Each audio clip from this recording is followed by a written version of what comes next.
I am not.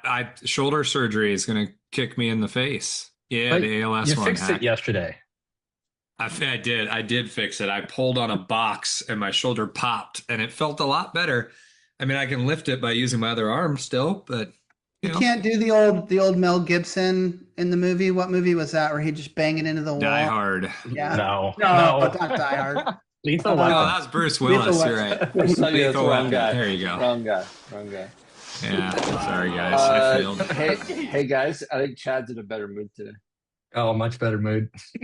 My AirPods are working.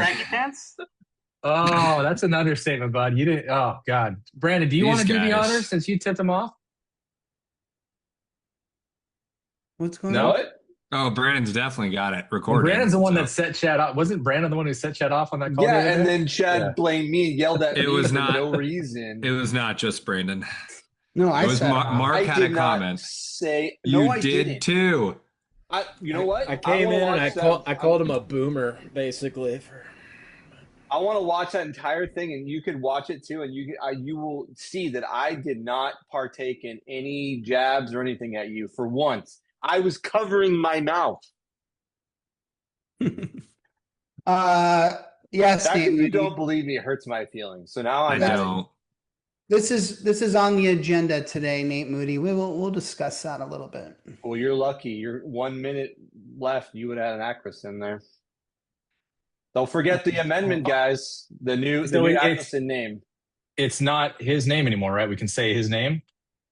The guy sitting across Yeah. in the middle here, we can say his name, yes. All right. First Mr. and last. Joshua Itzoe. I had an advisor call me today and she started off the conversation with, I've been listening to your podcast lately. I'm like, oh, we'll see where this one goes. It's all positive. It was really good. We're not as irreverent as we think we are. If someone just listened in, they'd be like, "Oh, another boring podcast about 401k shit." No, you're getting your edge back. Yeah, maybe. Oh, thank you, Joshua. Thank you.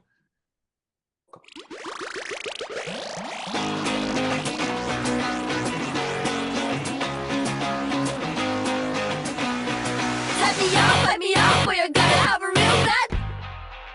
You're gonna have a really, really bad time, sir. This shit. Let me up, we're gonna have a real bad time. Welcome everybody to another episode of Retireholics. We're getting our edge back, but Brandon, did invites go out? Where is everybody? We might be getting our edge Just back. put everybody in the chat bar. Just add them all to it. It'll be fine. It'll be like 7 of us total. Zoom is not sending out the thing to the registered people. I don't know what's going on. We gotta. I don't get them. Does anyone else get? I don't get my panel. I didn't get anything. Yeah. Well, I did. anyways, what a bad intro. Welcome everybody to another episode. No, I of did. Alex. I got it. My name is James Douglas Carlson. I'm joined by Justin McNeil, Chad Johansson, and Mark Palmini. That's a first. I like that. You know what? Good. Take this off. Take it off. And Justin, you want to intro our guest? It's not that type, Mark. It's not that type of show, buddy. I don't know if it's that type of show. It is not starting out that way. yeah, I think we're fuck getting an it, edge back. buddy. Hey, it's Josh. Josh is here, everybody. Welcome. Yes. Good show. Apparently, Good show. the rule has been amended. Wow. We can now say Josh Itzoe's name at any time. There's just another advisor that has taken his place. JD's jack sniffing somebody else now. Yes, I am. And his sister is super hot. Brandon, let's do headlines.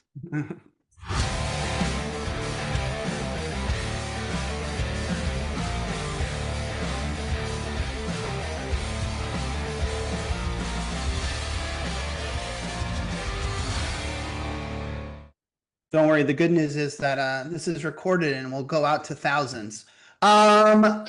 New breaking news that's not in our agenda, boys.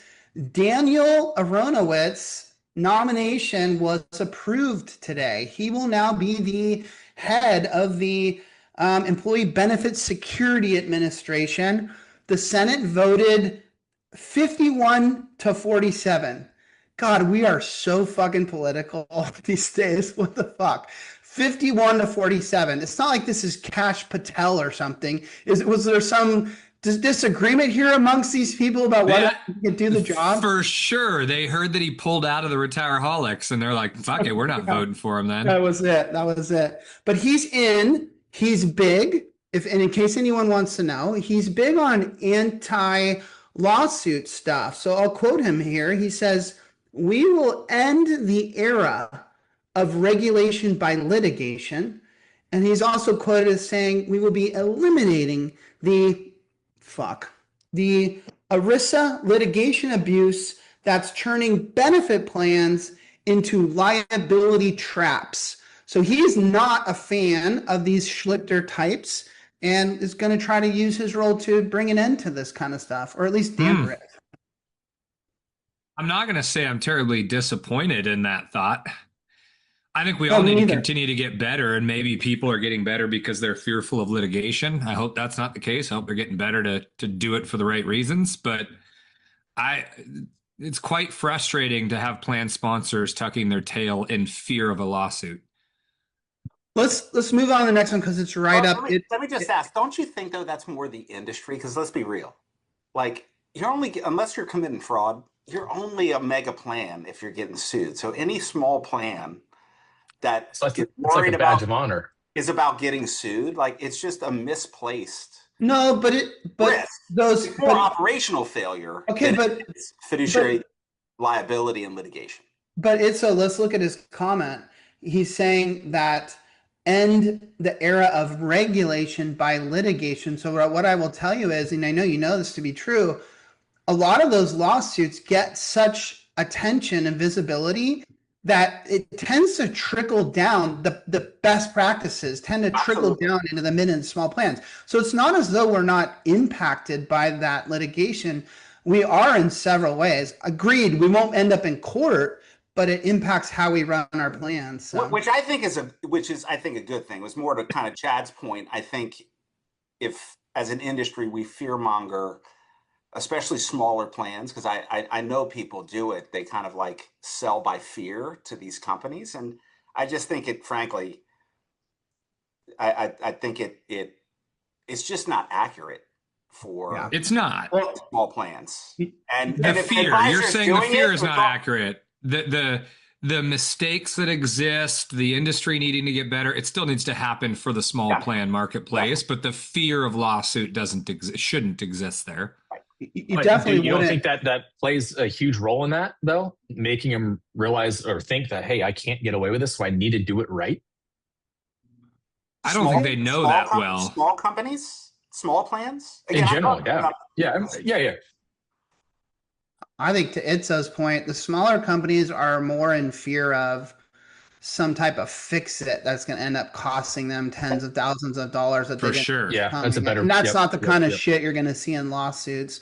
And I think that's what advisors should be talking to clients about is like, I think you build trust when you're like, look, litigation, you're not a litigation. Unless you're committing fraud, you're not a litigation target. You're just not big enough. The money's not in it for the plaintiff's attorneys to make it unless you're a small plan and part of a pooled employer plan, because then it is worth it. But I would argue that's not a small plan. You're actually that's a big one. You may be a small plan, but you are part of a big plan. If you were an advisor that went and said, look, the real risk you have is operational failure. And operational failure, you're not going to get sued, but it is expensive. You want an HR person with a career limiting maneuver, have an operational failure that costs six figures to correct. Yeah.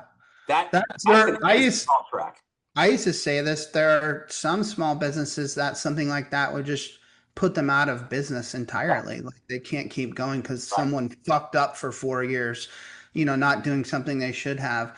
I got a lot of stuff to cover today. I want to hit a bunch of these fairly quickly.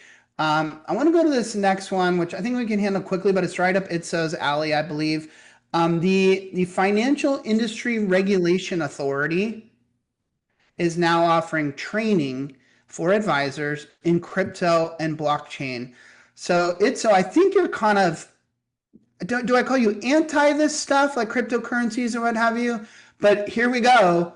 The Financial Industry Regulation Authority is clearly saying, okay, this is a tool that advisors need to be, sufficient at, and we're going to provide training for them to learn more about it. I don't think that's a bad thing. I think to be able to talk intelligently about it. Now, if I was still an advisor, I'd probably be talking my clients out of adding crypto to their plan. But I think. But do you not see this as a sign that might start being a boomer way of thinking, Mr. Itzoe, that the world is I'm just surprised that JD wasn't the one who started this, to one that wanted to go to the masses and start educating. He might be behind all of this for all we know. JD really wants to talk about Drovlin's anti-pep. That's just what you want to jump to. No. How many do you owe already, Itzoe? Because that's a number. You owe 2. He doesn't drink. We're going to have to drink for him, guys. Shit. Yeah, Someone's for the chat, you said Voldemort's name twice. I'm going to say Nate Moody 50 times tonight just to make you guys drink. Oh, well, that doesn't count. You know what? You're out. Brody, you're the one who has to drink for Itzoe. Oh wow! Look at you. We're chilling. You drink for Itzoe. Okay, I want to go to the next one. Which hold on. One comment. You got to make one comment on this, JD. You know I have to. Okay. They're educating on blockchain. They didn't just come out and say we're going to educate on crypto because that's what people want to hear about. No. The engine behind it being blockchain. There was a fair amount in that article about the need to understand blockchain in order to get to the understanding of cryptocurrency. So kudos there. Love it. By the way, Brian Berstraw is going to drink for Itzoe too, so we're in good hands. No, I got it. Well, relax, everybody. Well, Chad, everyone was getting drunk tonight. Chad, you're going to like this next one then, because this was odd and not our normal conversation. But I was watching a podcast on YouTube, and they had the chief executive officer of NASDAQ. Fuck, that's one, huh? Is it? I don't know. Someone fact check me on that. I'm not smart enough to know that. And so, yes, it is. Okay, yeah. And I'll let me finish my thought, and then I'll drink this fucking tequila. Jesus Christ, JD. They have just asked for approval to move to blockchain for their trading platform. They would like to tokenize all securities. And when I say that, I don't just mean Bitcoin, Ethereum, or Doge or whatever. They want to tokenize like every investment. Like even if you bought Meta or Google or something, and by the way, and you can keep going towards other things, maybe even smaller firms or what have you, but I'm getting ahead of myself. They want to tokenize the whole thing, the whole trading platform. And this trading platform I'm talking about is a big one. It's a big deal. It's got all the tech companies on it and everything. And I thought something really interesting she said that caught me off guard. I was like, she goes, we eventually will get to a 24/7 trading platform style where there will be no open and no close of the market because of the blockchain and because of this tokenization. I think she then corrected herself to say it would be like a 24/5, like they'd take the weekend off for whatever reason. But I was kind of sitting there like, whoa, I want to talk about this on the show because it seems like next level shit. Does that catch you off guard, Itzoe, at all? What do you think about that? Good, bad, and different? You don't care. You're so boring these days. You don't give a shit. It seems like, I read the article. It seems like DTC is like, it's going to be kind of like behind the scenes. Don't you think it's more? Hey guys, you don't have to tell me. I hear it. I know. Yeah.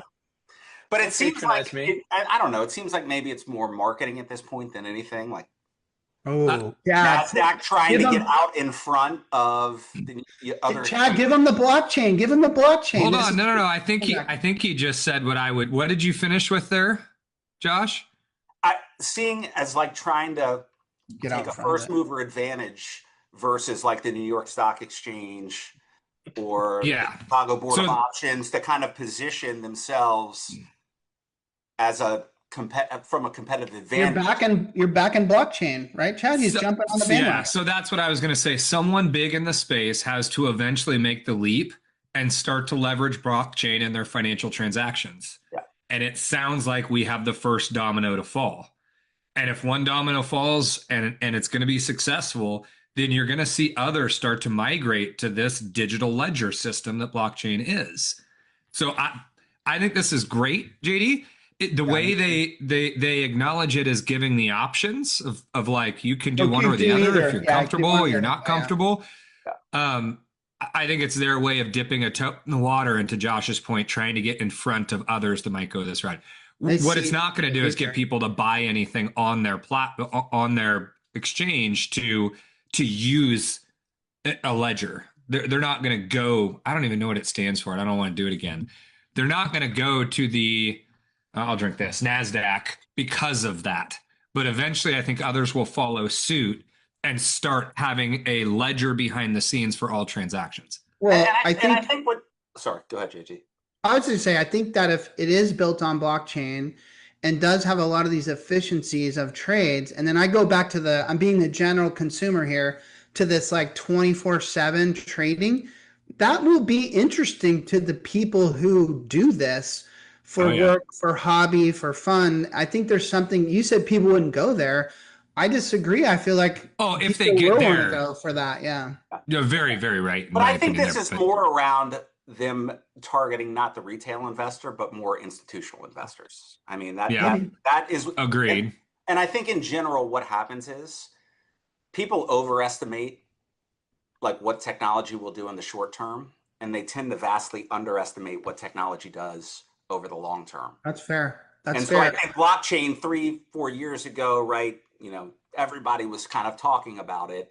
Now this could be like some more real world use cases where it starts to get out. It probably wasn't as going to be as implemented as quickly as everybody was saying it was going to be 3 years ago. But I do think over the next 3 to 5 years, like you're going to start seeing, much more implementation of it, because it just takes time for technology to kind of get embedded and reach kind of enterprises. Well, watch what's happening here, because I feel like simultaneously with the current administration and with things like this happening, with a lot of companies jumping into the Bitcoin thing, even the 401k thing, I think what you're also going to see is this whole like stable value or cash equivalent type thing popping off. There's a lot of talk around this for like e-commerce and saving money and all kinds of stuff. All the things are starting to connect together. And I think that buckle up, this is going to be fuel to the fire of not just cryptocurrency, but this new digital age of blockchain and everything. And by the way, Chad was saying this 6 years ago, 7 years ago. So it's happening. Let's move on to Josh Itzoe says he doesn't even know who Terrence Powers is. Terrence Powers is the founder and president, chief executive officer, whatever, of, I think I owe a drink, by the way, of the Platinum 401k, which its name might be slightly misleading because he's actually got huge. Did he get huge? I don't know, maybe in multiple employer plans and pooled employer plans. And he has now been acquired by Daybrite. Who is Daybrite, you ask? Yeah, don't know. They came on my radar because they actually bought our buddies, past guests on this show, Petros and Yanis of the Spectrum consultants up in the Pac Northwest. They bought them earlier this year, and so now here they are buying another TPA. Damn it. Daybrite used to be called the United States. Fuck. Come on, JD. You wrote your notes down. That was their name? It was the United States Benefits Plans something. Retirement and Benefits Partners, which even Itzoe goes, still never heard of them. But they're a pretty big shop, obviously, buying these TPAs, but that does like all types of benefits, health benefits. Oh, Jesus. Health benefits, 401k, financial planning, consulting for HR, damn it. Jeez, JD. Okay, I'm going to shut up. I'm going to drink some tequila. Just blowing. I love Any thoughts about this at all? I just want to hear what you have to say, JD. Oh, God, I do not like drinking tequila as my penalty drink. I don't know why I did this. Did you see me almost vomit over this spicy pickle-flavored vodka, sour pickle-flavored vodka? That was rough. I can't do this. Here would be my comment. And Itzoe,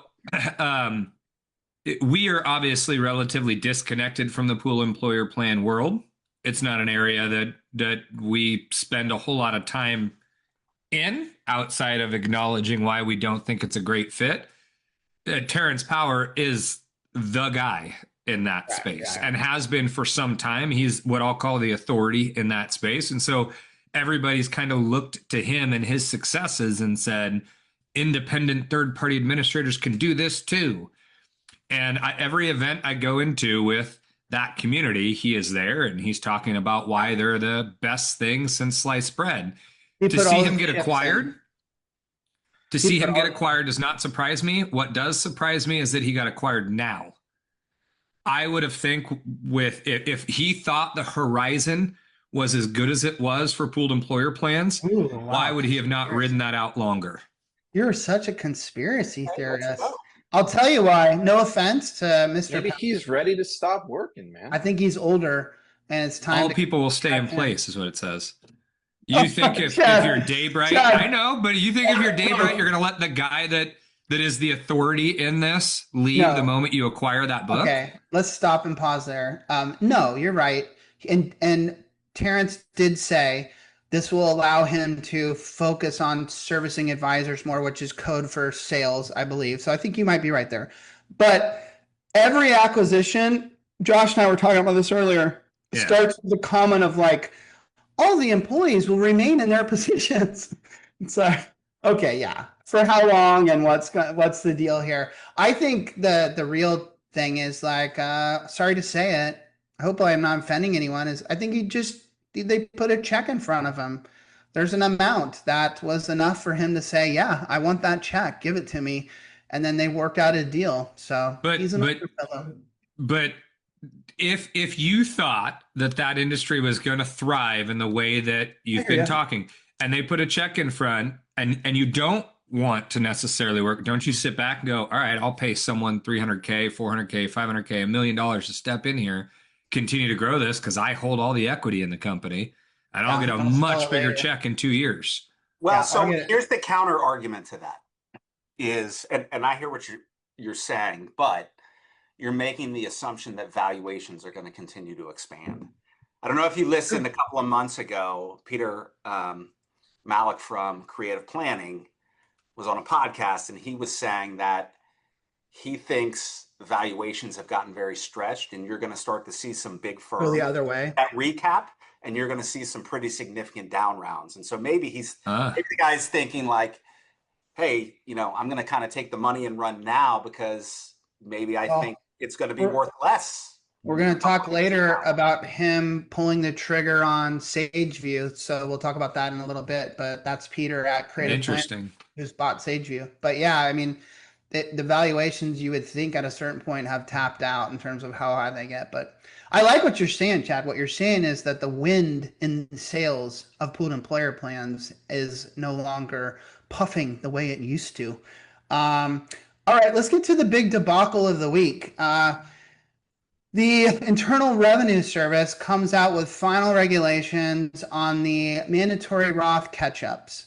And the way they worded it, it caught a lot of people off guard. A lot of very smart people read it in a way that it said, oh, wow, they kicked the can to 2027. By the way, this article here, I did as a joke because I read it this morning, and it says, from the National Broadcast Company or whatever it's called, said that they literally pushing it to 2027 in this article. And I'm like, so people are still getting it wrong as of this morning. And like you had an option that you could, go ahead. If you want to do it for 2026, by all means, give it a whack. But you really aren't going to be held accountable in 2027, which is not the way to interpret the rule. We have now heard from Fred Reish, Nevin Adams, Forensi Group. I mean, everybody basically, all the big heads telling you, no. What this rule means is, what this final regs mean is, if you need to put it in place 1/1/2026.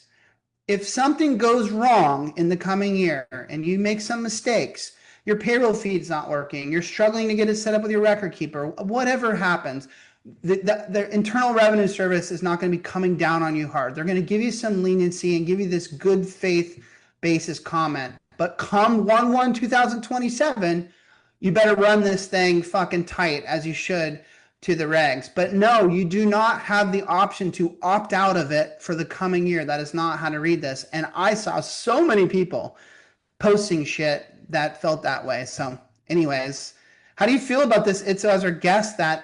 Have you noticed this in your career where regs come out and there's like a gray area and people are like arguing and debating about it? Because this one really caused a kerfuffle for everyone.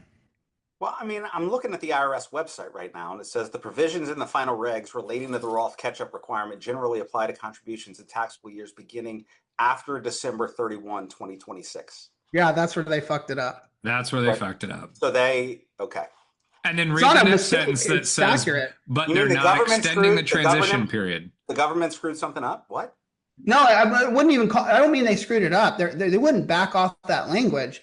They're just saying that does not mean that you do not have to do it in 2026. You do. And that's per the original regs, right? This was the final regs. The original regs did not poof, go away and disappear. These were just answering questions that we had to get everything solidified. And so they're simply saying, no, you got to do it. It's just, we're not going to crack the whip on you until 2027. And again, so many people went off the deep end on this one. And I wish, you know what, we'll end it with this. Don't end it. Okay, but what frustrated me was every article I read simply kind of just re-quoted the text, and no article stuck their neck out to say the facts. And here we are as an industry reading these articles because we want to run good practices, and we're reading it and they're not giving us the answer to the question we all want to know. Was this thing extended to 2027 or was it not? And so shame on all the media that wrote these things and wouldn't give us that fucking answer. Yeah, but all of us and most of the people in the chat right now have been quoted a lot in the media over the years. Would you agree with that? Sure. Financial journalists don't know what they're talking about. A lot of times they either have an angle. Yeah, right. They just don't if we're expecting journalists to be like the experts. That's journalism. That they just don't know what they're trying to put out content in an article, and they don't have the knowledge to be able to assess. The problem in this situation was a couple of the major publications that we all rely on for clear and concise information did exactly what you just described. They're a little vague. They were vague. They quoted what they read, but they bolded, they underlined, they italicized, they capitalized this years after 1/1 or 12/31/2026. And so anybody who's not getting into the actual regs was going to interpret that as, all right, I have till 2027. So what did everybody else do? They replicated the communications that they read from these large publications that we all trust. Yeah. But JD, the reason I said don't transition yet was twofold. We have to acknowledge Brashad's comment up top, which says in-plan Roth conversions are going to go free. Like no tax hit, in-plan Roth conversions. You gotta correct it. They're not going to come to, no, you're absolutely going to get a 1099-R for that in-plan Roth rollover that needs to happen there. Well, retirement's always been the piggy bank, right? Whenever the government needs to make the math work on something to pay for, it feels like retirement. Historically, that's why they did this. That's why they did it. Like let's pull tax revenue into today, and we'll kind of kick it down the road. Chad, isn't this literally tied to the big beautiful bill? Didn't this need to go down to? It was part of the revenue, right?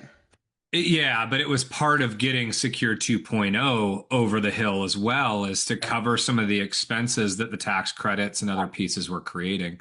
Okay, JD, before you transition, let's touch on, I think this is a good topic, and I think that it will get some place. Let's touch on a few things that the person we don't speak of mentioned there. Are there creative plan design ways to minimize the risk or burden operationally here? Yeah, I'll give you one.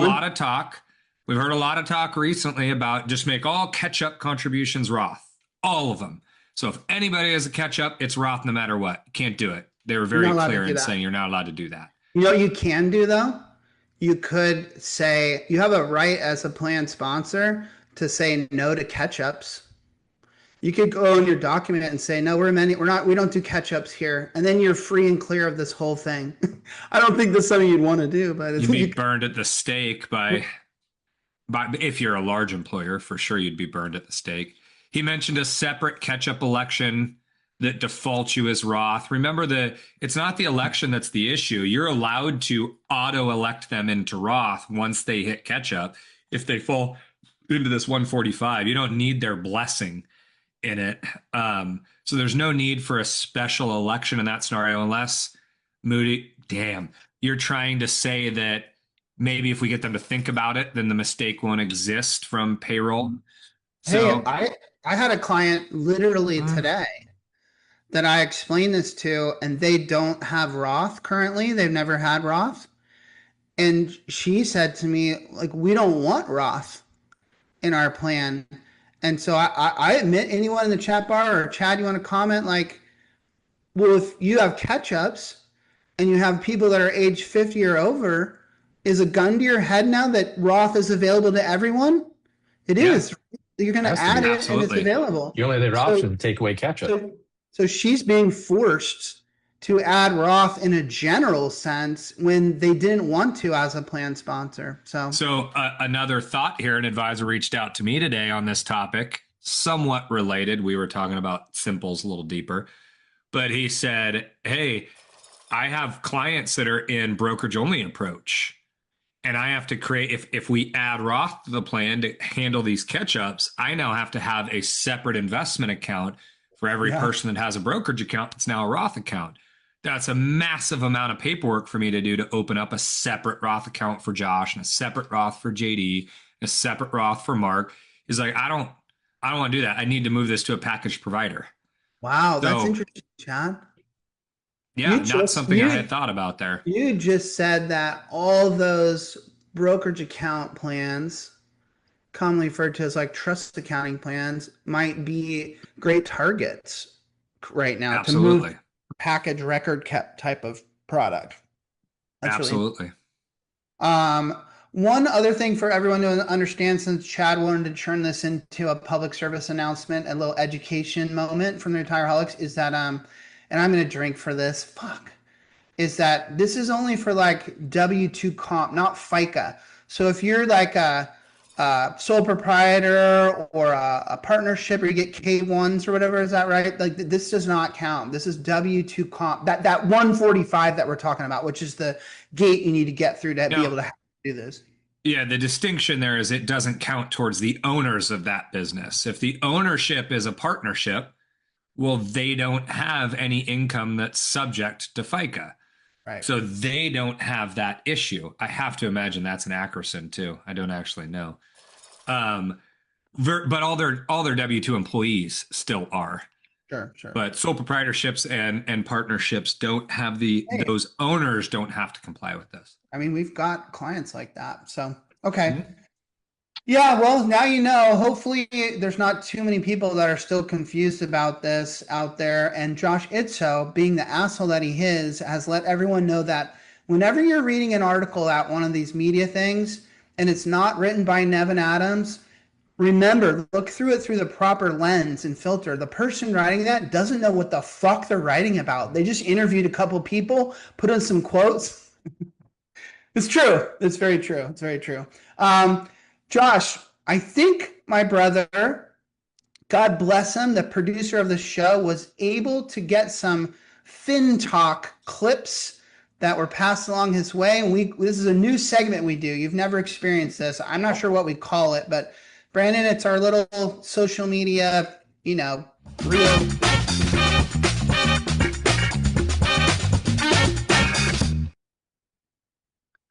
FinTalk. We called it Stupid. That's the name of it. Okay.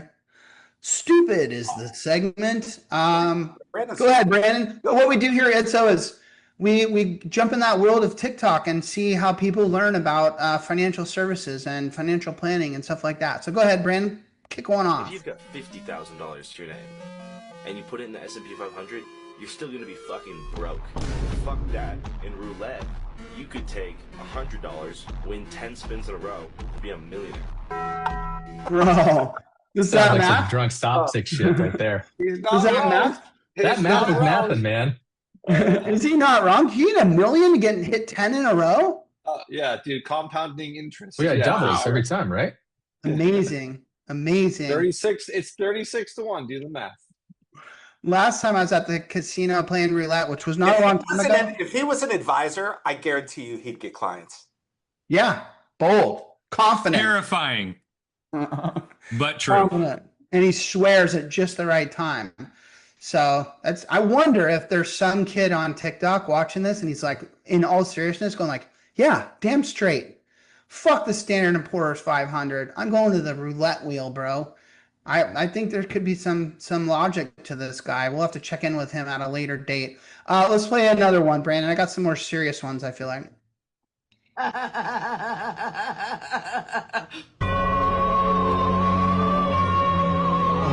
Yep, that's right. Beagle will find all your 401ks and put them into one spot. Believe it or not, Remember Beagle? 50% of Yeah. 401ks Yeah, oh yeah. have been left behind at old jobs, which is like $100 billion worth. But Beagle will find all of yours and put them into one spot so you can collect it. You'd be surprised how much money you've probably left behind at your old job. All you have to do is enter your info. It'll tell you what 401ks you still have out there, and then you can collect them. It only takes a few minutes, so tap the link right here. Bro. I'm following her. Right? She's got Why, it. Chad? Why, Chad? Josh, Because she's smart, Mark. were you aware articulate. of Beagle, Itzoe? Do you know what Beagle was? Yeah, I interviewed that Okay. guy on my podcast. Okay, good. We had them on this show, right? Yeah, we did. Yeah. We did a spotlight on them.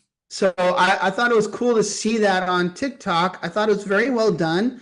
And it even made me think, oh, I need to go check if I have old 401ks. And then I realized I've never worked for anybody but my daddy. So wouldn't be a thing. All right. I don't know. That part of that too it just annoys me. I don't know. People who don't know that you do, like, what are you doing, man? You don't even know where your money is, like that. No. Or, Mark, think about who you were when you were in your early 20s and late teens. Responsible, looking at my money, budgeting. Bullshit. So Oh Mark, my God, dude. I'm a oddly control freak about that kind of stuff. So I'm the opposite of you, apparently. would you Clearly. say I am, Mark? Control freak about that kind of stuff? Yes. No, absolutely not. No. This guy will be like, open Venmo and be like, oh my God, I have like $3,000 in here. And he has no Not idea true. why. He'll where open his it's from. underwear drawer and find $1,000 in it. Okay, Like, that's I'm true. gonna put that there. They moved from Okay, It's but California. here's- true. You Here was can the get like point. $5,000 Wait. walking around his house. When he moved from California to Missouri, him and his wife found like $5,000 in gift cards. I'm not even exaggerating. Okay, my wife has a tendency to never pull money or gift cards out of cards, like a Hallmark card. So yes, she did open them and find a bunch. But here was my point. Brooke, when we were in Colorado, I was working 3 jobs. She was working 3 jobs. One of those was at a school district. She got a government ran retirement plan. That has since changed 3 different providers. We've moved multiple states, 5 different addresses.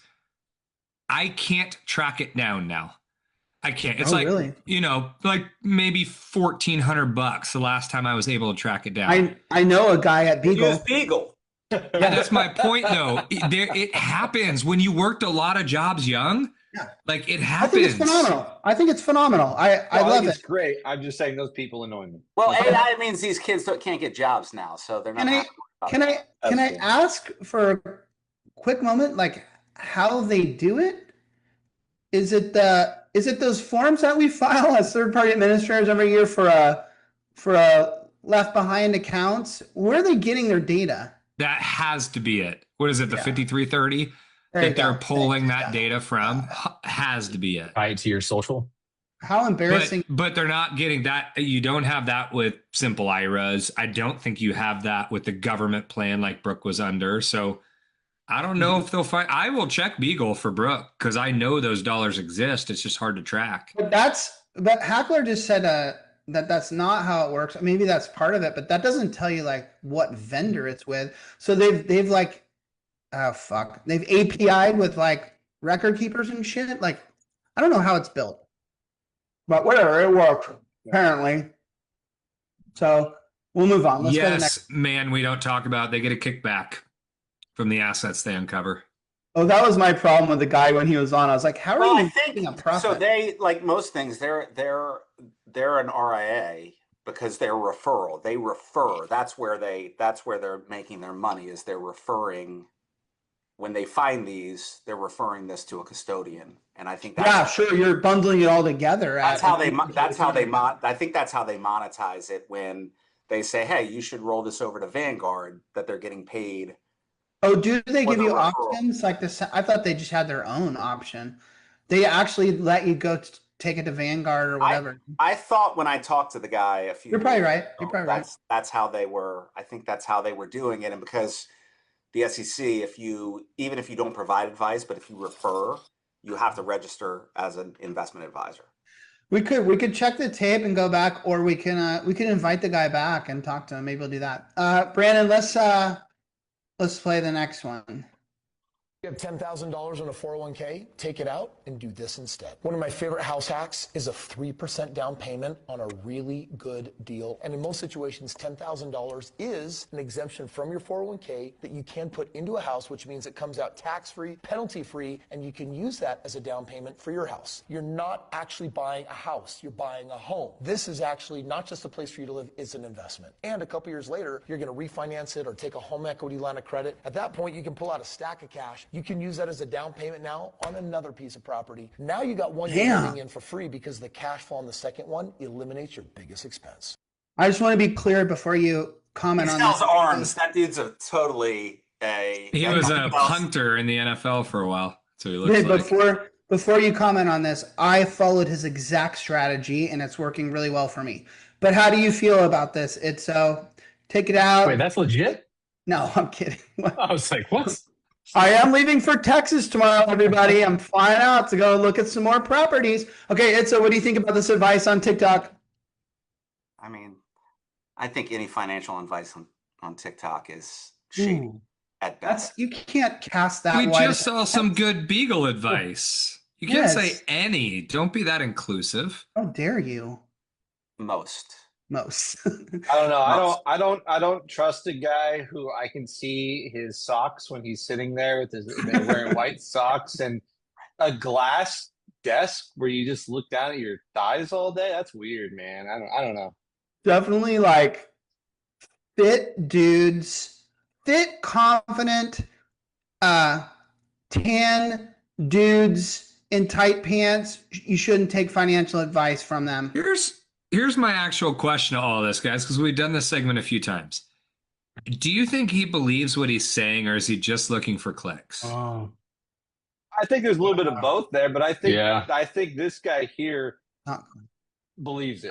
I guarantee you, if we research this guy, he's got a website where you can buy a guide or purchase his program or something. This is just marketing to get you to go dive into him deeper, and then he's gonna sell you on his process or something. Come on. I love all the wealth, like all these like influencers, and if you start teaching a course to people about how to make other money, I never trust that, because I'm like, if you were really that good, you would stick with what you're doing. You wouldn't just make the money. You wouldn't be selling a course. That's like the self-help people that write like how to succeed books, and then you're just like, what do you do? Oh, I write books on how to succeed. Like, did you like run a business at one point, or like sell it for $1 billion? Oh no, I just I've thought about this a lot. Hey, Josh, that's exactly why the Retireholics do everything for free. Same. We have an evil plan as well. It's to sell you our merch. Brandon, I think there's money. All good influencers make money on their merch. I think there's one more. There might be. Is there or is there not? And if it is, it's long.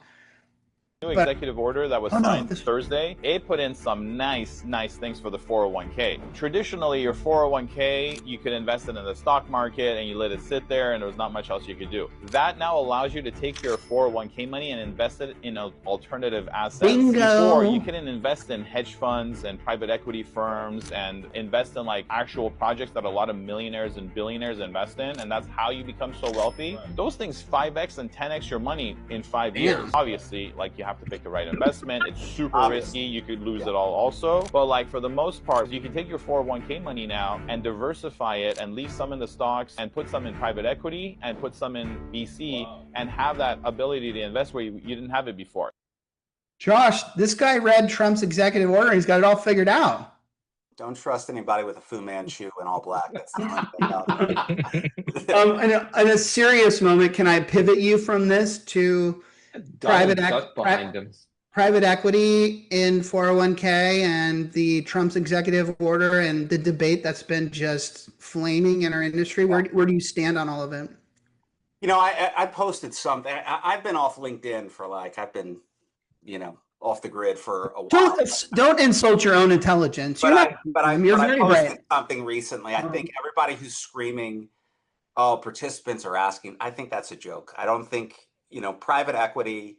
The really interesting thing is if you look at private equity as an investment like the stock market, we can argue about active management and whatnot, but if you look at the data on active management in public markets, the vast majority of active managers fail to beat their benchmarks year to year, and it gets harder over time. So why would it be different on the private equity side? Like there are, if you look at a lot of the VC and private equity managers, most don't return anywhere near what this guy is talking about. You have some outliers that obviously do. I think M&A, and we could talk about this, but I think M&A has devoured our industry. Wealth shops, retirement shops, property and casualty, TPAs. Connect the dots for me here. What about mergers and acquisitions? Are you connecting to the private equity? People want pools of these. I think special interests, like they want pools of capital. They want access to $12 trillion. Yes, because that's how they get management fees. And so I think a lot of this is pressure. It's not that participants are asking for this. Right, I think like a lot of things in our industry. You've got P is not different that it blows away the indexes, Brett. I would argue. Oh, did someone say that? Some that do, but point being is I think this is more of you've got that industry that is pushing hard on the administration that want to get access to pools of that capital. money. Absolutely. This isn't a bottom up employees coming in saying, I want private equity, unless they listened to Fu Manchu and saw him on TikTok. I think most people, they're not asking for it, but as an industry and. No, you're right, Josh, in that. But what they are asking for is the same access. They want the same access that the people who have millions, that make millions, get to invest in. And that's what I think is trying to happen here. You mean accredited investors? Yeah, I'm not saying it's happening for the right reasons. I don't think people are asking for this. I think this is something as an industry. So you used the term this. You used the term this, Josh. They're not asking for this. They're asking for access to the same investment opportunity that the people who have millions get to invest in.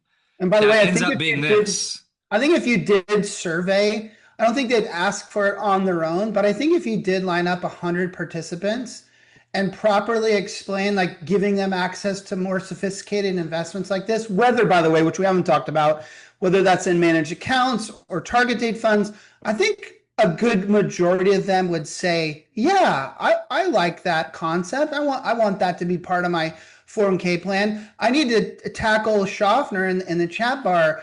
I originally was all for this. People know this that have watched the show. I thought like, wow, yeah, because I believe the hype that the returns had been really powerful over the last 5 to 10 years. I'm learning more and more that that's a bit of a fallacy, that the returns haven't been all that in a bag of chips. But also, Brett, it's illiquid. I don't think is a problem. I think the record keepers. Yeah, and the mutual funds and the money managers will deal with the illiquidity. I don't think that's going to be a problem in defined contribution plans, but I also don't think that the returns are what everyone told me they would be. But can I say something again that we all have to know? It's the power law that goes into effect. There are certain, but it tends to accrete to the winners, and so the question becomes, you don't net out all the vast majority of the losers. You hear about the winners, and so how are you going to identify that? And you have an employee that comes and says, "I want this." Well, that's great. As a plan sponsor, would I want to touch this? Now, if you do it with inside, I guess. I mean, that's how it's going to go. Implications, a small sliver of a managed account are significant. If I'm a plan sponsor and I'm like, I now have to do due diligence on this, there's no way I'm going. Okay. This is another argument that everyone sees happening, which I really think is not the right argument. First of all, and I don't think this is my statement, I think this is really a fact. This is happening. So just so everyone knows, this is happening. Voya, Empower, Hancock, this is happening. The train has left the station. Okay, so this is going to happen.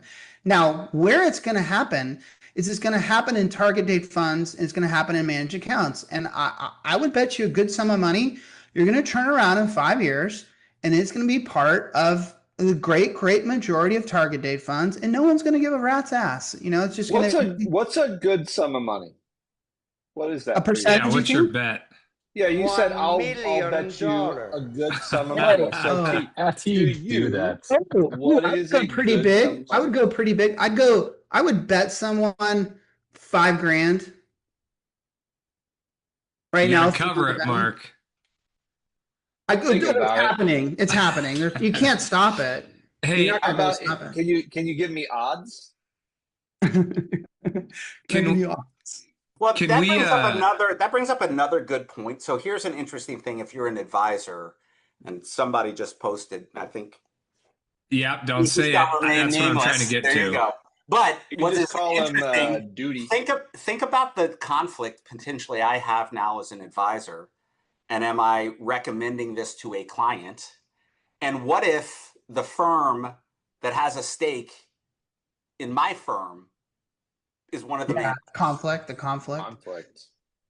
interest? Well, that would be interesting. Schlichter would love to snoop around that, but I honestly think the way it's going to happen more generally is you will recommend target date funds, and those target date funds, many of them will play in this space, and they'll have little slivers in their asset allocation that will be allocated to these alt investments. And if they do well, performance-wise, they'll tout that. They'll wave that flag that their fund's doing well because they've got these alt investments in it. Like, it'll be really interesting to watch happen. But the debate's over because. But then you go back to, and this has always been my philosophy, is we talk about returns. You can't invest your way out of a savings deficit. I would much rather us focus on the most important financial ratio in the world is savings rate.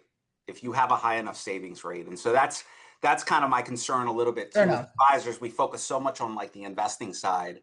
If we got better on the savings rate side. Automatic features will handle all of that, Joshua. Yeah. And by the way, that's boring. That's no fun to talk about. Hey, hold on, JD.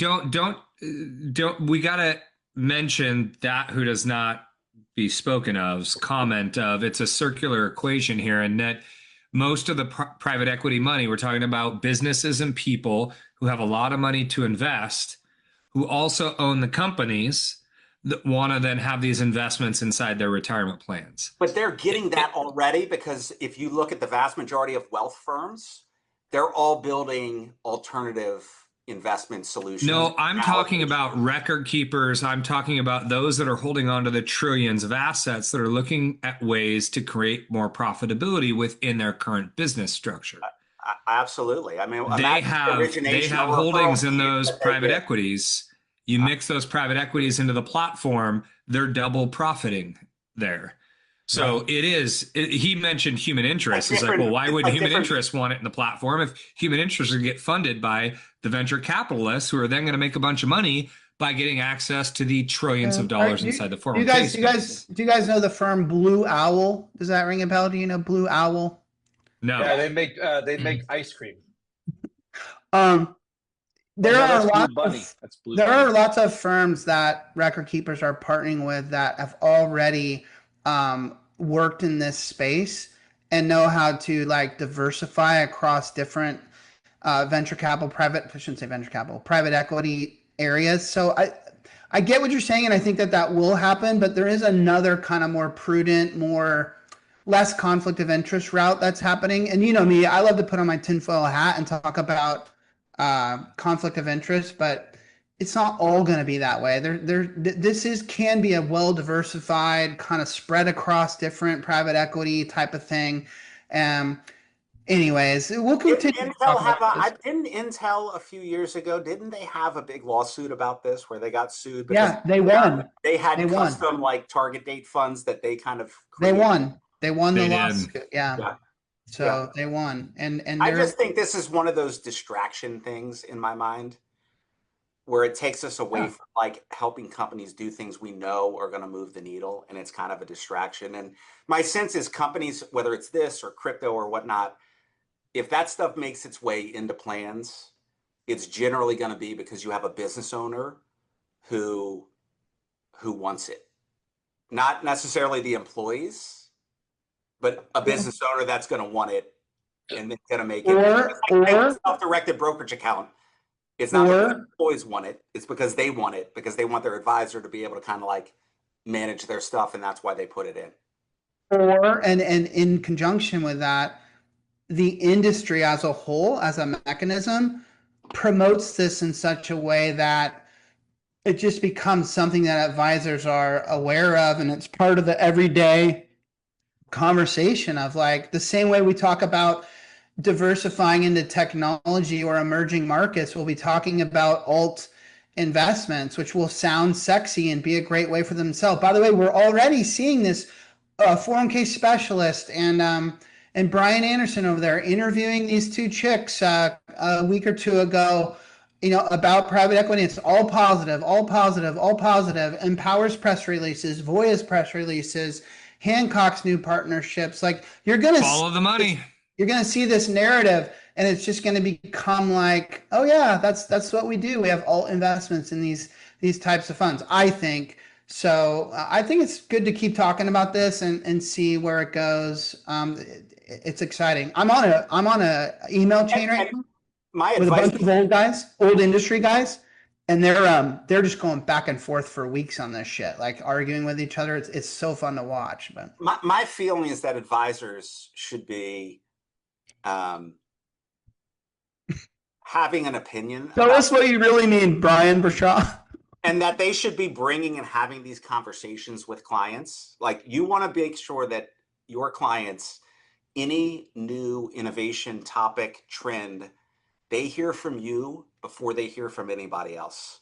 And having an opinion on it, whether you're for it or against it, but that you're initiating. Addressing it.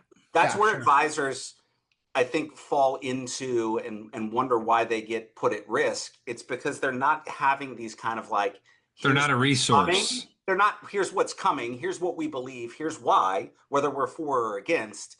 And then somebody else comes along and brings something up to their client, but they get put on the defensive. So you should be talking about things like this. They have to be confident enough to carry those conversations. And I think that's part of the problem in the 401k space is most of them don't specialize in it. So they don't spend the time understanding this. So they're not willing to go out on that ledge to have that conversation.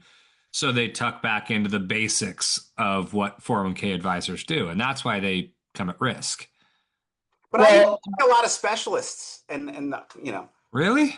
I think a lot of specialists, and this is just having now seen lots of firms and seen some really great advisors and seen some advisors where I'm like, wow, that's kind of JV, is I think you have to ask yourself. So it's kind of JD?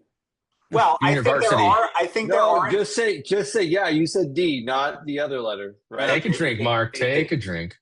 I think a lot of times, and you have to ask yourself as an advisor, like, do you have the courage to actually take a stand for your principles and your beliefs? Have an opinion. And then find clients who align with that. I think a lot of times what some advisors do, and not people on this chat, but there are a lot of even specialists out there that lack the courage to take a stand. And their main goal is like, get hired, stay hired. I just don't want to get, I want to stay hired and I don't want to rock the boat.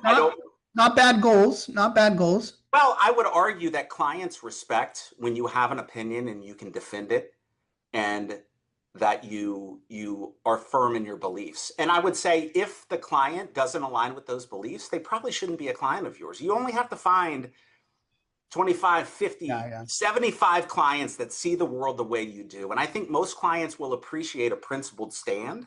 For sure. They may not agree with it, but they will appreciate it than somebody who just comes in and doesn't have the courage to say, you know what, I think this is a bad idea. And here are the reasons why I think this is a bad idea, because I've thought deeply about this. Here's my philosophy.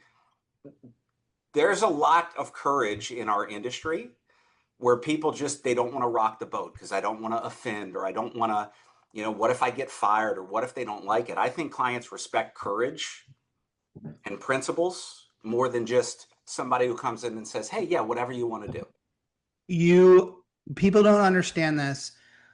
Consumers, clients don't trust a yes man or a yes woman. If you just say yes to everything and just go with whatever the flow is, they don't respect that and they don't trust it. And so to Josh's point, I used to do a presentation, Chad remembers it a long time ago, where I said, the title of the presentation was pick a fight with your client. And you're like, what are you talking about? And I meant, you need to show your client that you'll stand up and disagree with them, even the decision maker at times, and that will build trust with them, because they'll be like, oh shit, this guy doesn't take shit, and he knows his stuff better than I do, and he's willing to voice his opinion, and that's valuable to me as a client, because I can utilize that. So obviously, Itzoe was preaching the truth there for sure. All the takeaways from tonight, that's the one I hope people will take away. Have conviction in what you're saying, have an opinion, and be willing to share it. Well, of all the things that I want you to take away tonight, I think it's the next thing. And that is that if you want to make a lot of money, you need to follow Robe Guy's guidance on investments. He's better than private equity. He's better than venture capital. It's drunk stock tips, people. Let's get our drunk stock tips. We're going to do that at the end. We're going to finish the show. Last thing, Mark. Yeah, with that. Drunk stock tips, please. Brandon? I only said that because I have it here.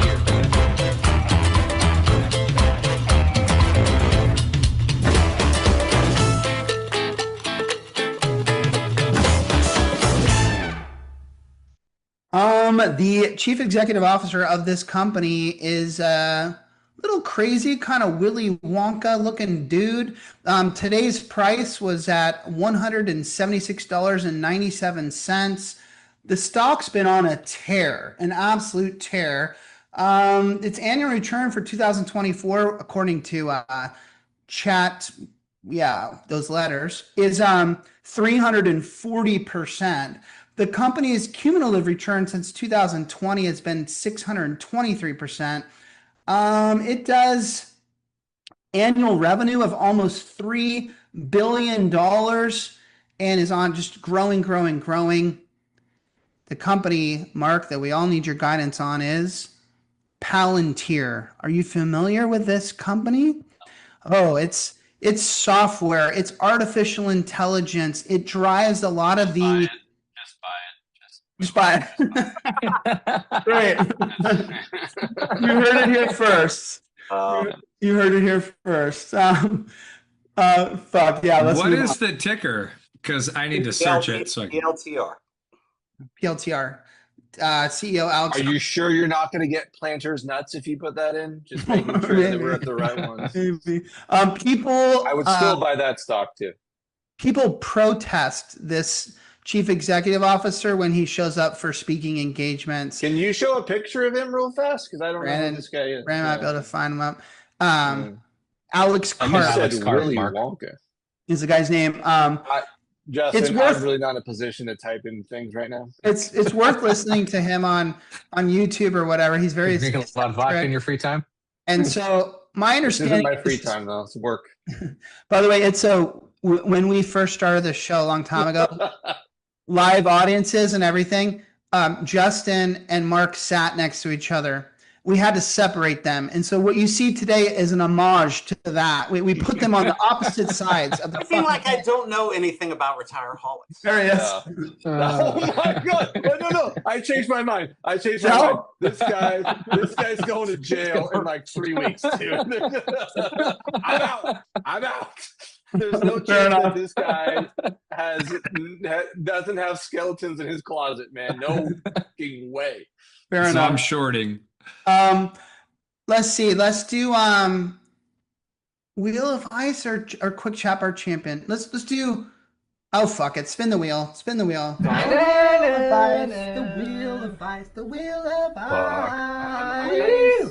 Ever since we made this mark change, it never hits mark until The best. not tonight. Makes me so happy. I've got Smirnoff Ice Pink. I'll take it down. I'm not sure Mark could have handled the Smirnoff tonight. Do we have time to talk about the creative Sage? Oh, sure. Yeah, we do, Josh. Here. We do. There's no rules here. Remember, people watch on the recording versus right. And so yes, we have time. Creative planning to acquire SageView. So Creative Planning is a $370 billion company. And you remember a few years back, they bought Lockton, and our buddy Rick Unser, God bless 401k Fridays, rest in peace. And SageView is a $235 billion in assets under management. So this is a big acquisition. I got a lot of private messages when this is going down about this happening. Obviously, Itzoe's got to have some opinions here. SageView was owned by the mysterious hood and robe wearing firm Aqualine that we've talked about on this show before. Nobody knows them, but they're this big private equity venture capital something that buys these firms. They had majority stake in SageView, and the word on the street a few months ago was they're trying to get rid of it. SageView, and it looks like they have. Thoughts, Mr. Itzoe, since you wanted us to make sure we brought this up? Well, I mean, Peter Malik's a smart dude. Like what he's got a few Lambos. Well, and the way he kind of built the wealth side of creative was, they were in like the Schwab referral network, and he basically put like a SageView office like next to the Schwab office in like every city. He's a very, very savvy dude. I mean, I'm not surprised by this. I think to me, this is a competitive against kind of like Cap Trust. I see kind of like creative and Cap Trust now that basically, My understanding is that Cap Trust was in the running to buy. Am I getting that wrong? No, I think Cap Trust was in the running to buy SageView. Really? That's, Tell me if I'm wrong, someone. Yeah, Moody says they were. Yeah, I'll drink. It was in the article. It's past 5:30. We're good. I'm not surprised there's this kind of, I still, everybody thinks, or a lot of people say that the industry, and I remember this back when I was at Morgan Stanley 22, 23 years ago. Back then you had mergers like the white sheet. And how old are you, dude? I'm 50. Almost 51. And back then, this was before the RIA market really took off and blew up. And you had all of the big firms, Wall Street firms that were merging. And it was like, oh, there's only going to be a handful of firms. And that's all that's going to be out there. And then you've seen over the last 20 years, the independent RIA market absolutely explode. I just think there's a great opportunity, like with all these acquisitions. Personally, I think there's going to be a golden era of those firms that have the conviction to stay independent. And everybody's talking about the death of the independent RIA, and it's all just acquisition. You're just going to have a handful of like big firms and maybe a couple of regionals, and independents are going to go away. I don't personally agree with that, because I think what happens when you have these big acquisitions, it happens for a time. It gets institutionalized. And then I think clients begin to realize like, I'm not really getting innovative thinking. And so from my standpoint, I just think there's such an opportunity for independent firms, maybe not in the large market that, if you're if you're an advisor that, you've got 100 plans and they average $5 million and you get into a $500 million plan, like you ain't winning that $500 million plan. Because the big plans are all about like, they don't get fired for hiring IBM. But I just think there's such a huge market, and the real innovation as companies get bigger, they become much more conservative and kind of manage risk a lot more. And I just think there's a huge opportunity, like good for creative, but I think there's a huge opportunity for advisors that stay independent in their thinking from a conflict of interest standpoint and can really do things that are on the innovative side for clients that I think it's hard as you get large firms that kind of tuck in over time. That's just my 2 cents. I think there's a golden era. Can you guys look at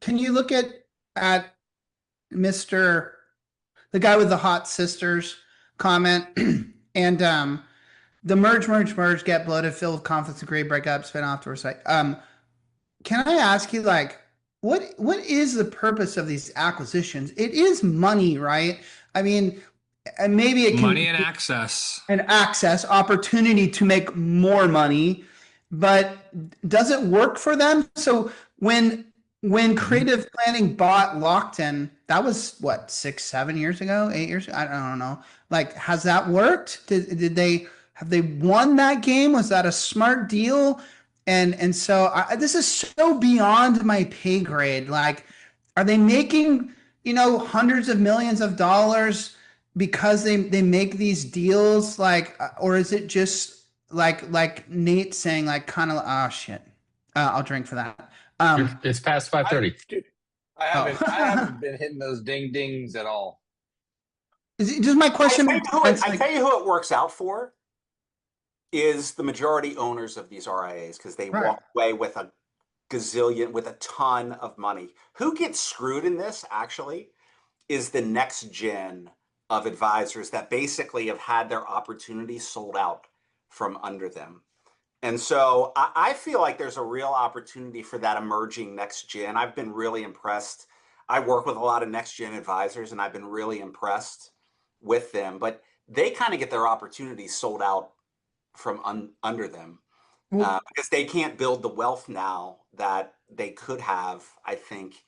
Meaning because they don't get that brand recognition of that large group that they were a part of, and now it's sold, and now they're because they didn't have the equity that gets bought in, and now you become a W2 employee. So I think for some people, it's a great outcome. I've talked to a lot of advisors, honestly, in confidence, that sold out and were like, there's definitely some seller's remorse. Now that's not 100%. Where people are like, especially if you were entrepreneurial and you wanted to do things kind of your way and have freedom to innovate. And then now you go and you work for the mothership and it's like, look, we just want you to go out and sell. We don't want you to think. We want you to go gather assets, manage relationships. And people who are entrepreneurs that now are pinned in, I think it drives them crazy. And it's like, great, I got a bunch of money and in year 1, it was great. And then they realize in year 3, when the earnout's over, like, I'm a W-2 employee and I don't have the freedom to do the things I want. So I think if you're entrepreneurial minded, there's a great opportunity to stay independent. If you're sick and tired of it, or you've gotten older and you want to monetize it, but if you're an advisor who's not a partner and you don't really get much of a, you don't really benefit economically from the deal. If you're a first or second generation owner with majority equity, you got to make a ton of money. But I think I really think this is selling out the opportunity for the younger next gen of advisor, which I think is kind of sad. I like that.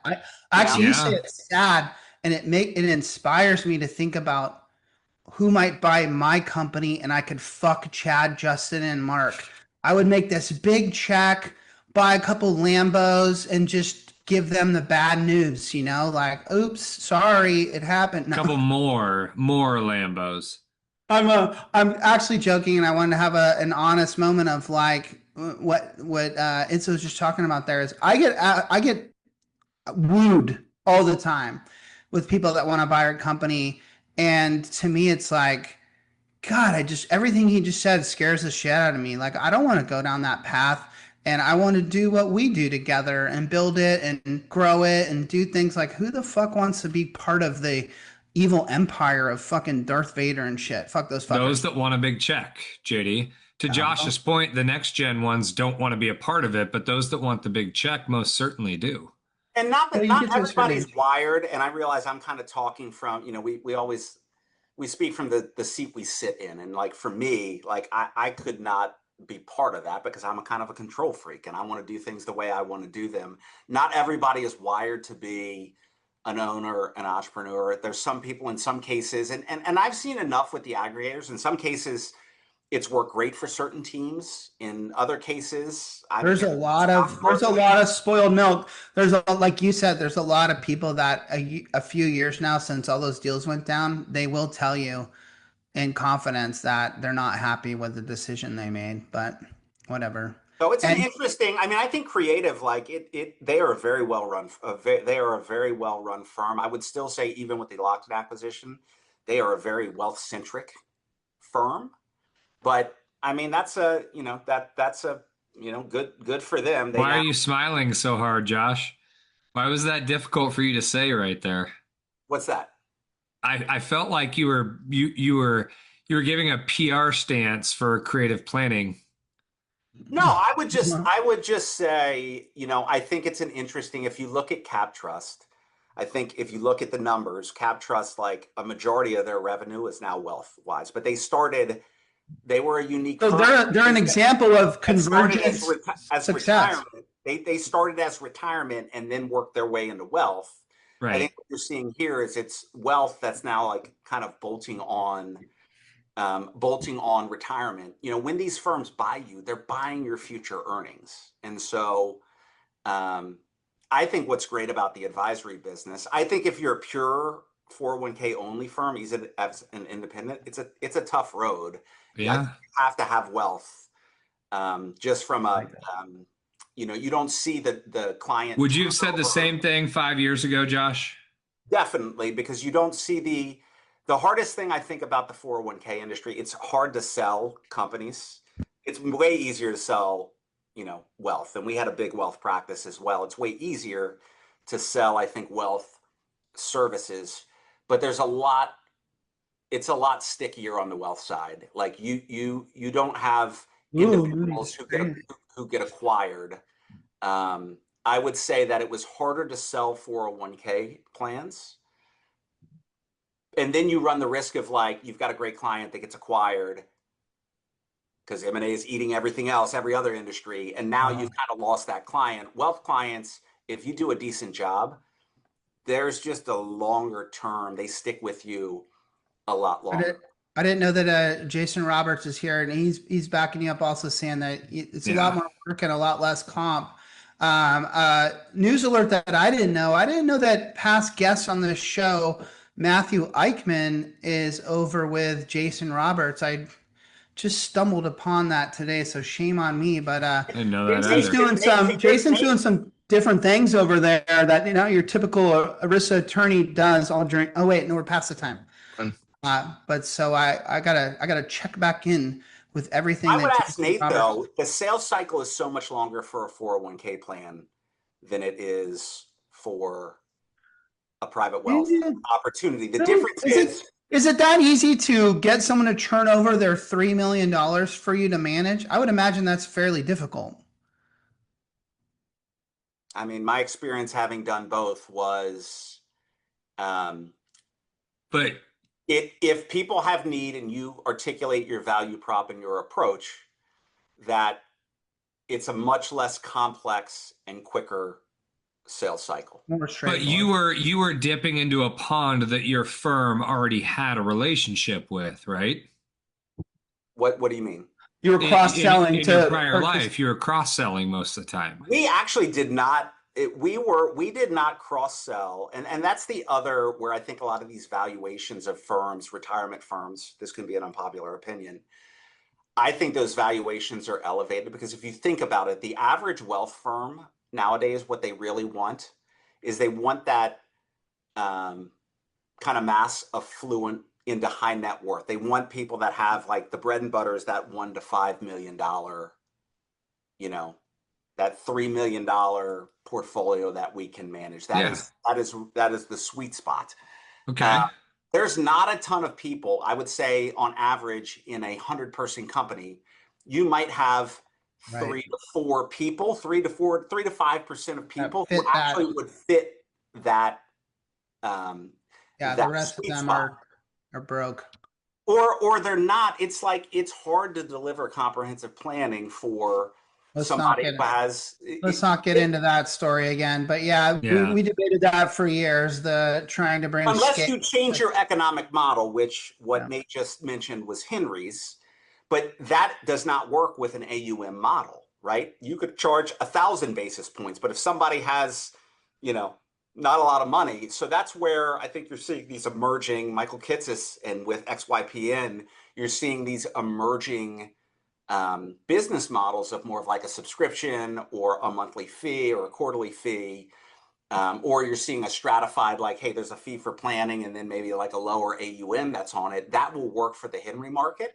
But can I ask you, just to kind of wrap this and close it out, these big acquisitions are driven by the concept of convergence too, right? Though they do want, and it is working, like the One Digitals, this deal we're talking about here, way above my pay grade. People are purchasing business and then going after it to sell more business for their own plans, right? I mean, Freddie B loves conversion. He won't shut up about it. And sometimes I feel like, really, is it really happening? Access. But it is happening, Josh, right? Convergence is real. It is. I just still wonder how real. There are pockets, but I think, and it's the same way with the value prop of like aggregators. What I've seen is some firms, retirement shops, when they get bought, have done an awesome job internal wholesaling to other practice groups. You've got other ones who haven't done as good a job, and they're like, I was promised all this deal flow and I'm not really getting it. So I think it's kind of a hitter. I think it's kind of a hit or miss. And I think kind of the convergence play is like that as well. Like if you look at CapTrust, who I have a massive amount of respect for, you look at their ADV, they've got 35,000 wealth clients on their last ADV, and it's split between high net worth individuals, about 18,000, and it's like 17 or 18,000 individual clients that aren't kind of high net worth clients. And what's interesting, like if you look, it's like almost 70 billion in AUM. I mean, they're kind of crushing it from that perspective. But they also have 3,500 plans, and I think I heard Fielding mention they had like 5 million participants. So if you take 35,000 divided by 5 million, it's 0.7%. So it goes back to my point of, I think the vast majority of employees within a company aren't necessarily the wealth opportunity that the ones they want talks about from a convergence standpoint. Yeah. That we all get that 100%. We'll come back to that argument at a later date, but we kind of beat that dead horse. And just because you're the 401k advisor, does that mean you're the best wealth advisor for like? No, but let's acknowledge the back and forth there, Josh, is that if you're on the private wealth side, your reasoning for going after the 401k typically is going to be to retain that relationship on the private wealth. Yeah, absolutely. If you're on the 401k, your reasoning for going after the private wealth is profitability, is access, right? I've got the 401k, I'm making 50 basis points. There's 4 high net worth folks. I'm going to get those relationships. Those are 2 very different objectives that nobody ever talks about. If you're on the private wealth, it's about retention and protection. If you're on the 401k, it's about access and monetizing. No doubt about it. And I think a lot of retirement shops and even on the aggregator side are trying to kind of build this wealth chassis, and they're at varying levels. But one is on the offensive and one is on the defensive. Let's acknowledge that. One is on the offensive and one is on the defensive. Well, and I think that's what a real risk. I talk to a lot of wealth advisors and they have no idea about the retirement space. But if you've got that business owner who's got a $3 million portfolio and their business is worth 25, and you're not in there talking to them about the 401k, about managing the 401k, and then you wake up one day, next thing you know, an aggregator that did their employee benefits or their PNC is now pitching retirement, and they take over retirement, and now you've got a competitor every quarter that's sitting in the conference room with your private wealth client. Like, that's a real risk. Now, the reality is most wealth firms, for sure, they need to protect that CEO or that C-level executive client of theirs, but they can't compete on bigger plans. It's that small, like, privately held company. So I think a lot of wealth advisors have no idea. They haven't heard of Hub. They haven't heard of One Digital, because they're not in that. It's not in that world. They're not in that world. That's a real risk for them. I'm just not sure the convergence. I think there are certainly opportunities, and you get access. And if I was a 401k advisor again, and we had plans, like, I absolutely would be trying to do it, Josh. Guys, you've motivated me, and the chat bar has motivated me. What if we go for, like, next year? Let's try to set the world record for the longest 401k podcast. We'll literally go like a week or something. It'll be like those folks that stand up in DC when they got the floor and they try to hold the floor for all night long. No. And I'm dead serious. Chad, I'm not even kidding about this. We will stay here seated doing this for like days, and we will rotate in guests throughout the day, and we'll just be 24/7. Zero. No, I'm just the modern day approach to that, right? You see all these guys that are really famous on YouTube or whatever. They do streaming where people come in, they're at a house, right? And they're all just sitting in front of their live stream. We should do it where we're all together. Yes, I like that. Live streaming. And then I'm dead serious about this. Okay. Two more at the house. Two more things before we go quick. Future shows for next month. I'm very excited about this. So if you stuck around, check this out. October 2nd, this guy says Guideline sucks. He's going to be our guest. Oh, yeah, boy. And no offense to Jim Sampson, but October 16th, Lisa Gomez, the former head of the Employee Benefit and Security Administration. Whatever, dude. It's all about Sampson. I'm excited about that one. Anytime we get one of these, terrified for that one. These big DC types, I get kind of excited. And then lastly, okay, Chap Our Champion, you ready? Because people stuck around. Everyone that's here no, they don't win. Everyone has made the final, okay? And what we're going to do for this person, whoever wins tonight, next show, you tell me what fancy dinner you want delivered to your house, and it's on me, okay? You let me know if you win. I pay for it. I send it to your house. And so everyone right now has to finish this sentence, and Roby will pick the winner. No? You said the sentence. I'll pick. I'll come up. I'm not saying the sentence. Yeah. I'll come up with a sentence. Shit. Okay. We'll let Itzoe pick the winner. Nerdy Chad loves spreadsheets so much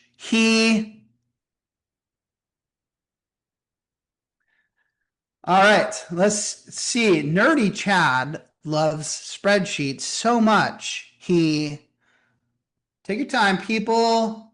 Nice. I like that one. Nate's sister on the altar. That's solid. That's solid too. So is Excel's. Excel's is short but sweet. Yeah.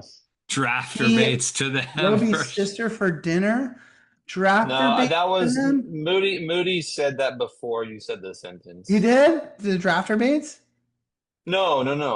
Oh my gosh, Moody. Two spreadsheets together like the inside. Oh God. Jesus. Moody. He's clever. Good though. He is clever. Spreads his cheeks for them. I think are we missing anyone? If you got I get it. It's good. This is a full dinner provided to you on me. Anyone want to get their vote in? Intimate too. It's getting intimate. We see you, Jason Roberts. We want to see something from you. Drafter baits. All right.